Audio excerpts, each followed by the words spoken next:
High deer guys, আজকে আমি বাংলাদেশের সবচেয়ে বড় সেচ প্রকল্প তিস্তা ব্যারেজে উপস্থিত হয়েছি।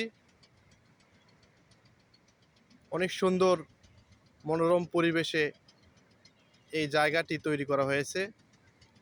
বাংলাদেশের ঐতিহ্যবাহী তিস্তা নদীর উপরে এই তিস্তা ব্যারেজ নির্মাণ করেন জনাব মোহাম্মদ হোসেন মোহাম্মদ ইরশাদ পল্লী বন্ধু নামে পরিচিত।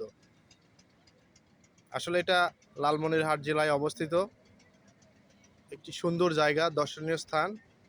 আমি দুপুরে এসেছি, এ কারণে খুব একটা জনগণ বা পর্যটক দেখা যাচ্ছে না, কিন্তু আপনি বিকেলে আসলে এখানে অনেক পর্যটক দেখতে পাবেন।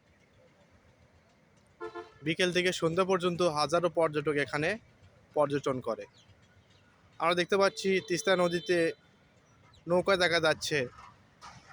পর্যটক নৌকায় চড়ে তিস্তার সৌন্দর্য, তিস্তা ব্যারেজের সৌন্দর্য, তিস্তা ব্রিজের সৌন্দর্য উপভোগ করে। আসলে অনেক সুন্দর লাগছে।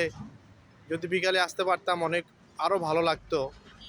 আমি দুপুরে এসেছি, তেমন পর্যটক দেখতে পাচ্ছি না। এখানে অনেক নৌকা এবং স্পিচ বোট দেখা যাচ্ছে। বেশ কিছু আমরা দোকান দেখতে পাচ্ছি, ফাস্টফুডের দোকান, কোল্ড ড্রিঙ্কসের দোকান, চা বিস্কিটের দোকান, ফুচকার দোকান এখানে অনেকগুলি। এখানে আমি পোড়া রুটি এবং মালাইসা খালাম, 50 টাকা প্যাকেজ। অসাধারণ!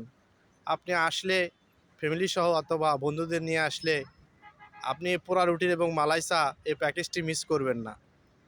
ধন্যবাদ সবাইকে। আপনাদের সবাইকে এখানে আসার অনুরোধ রইল।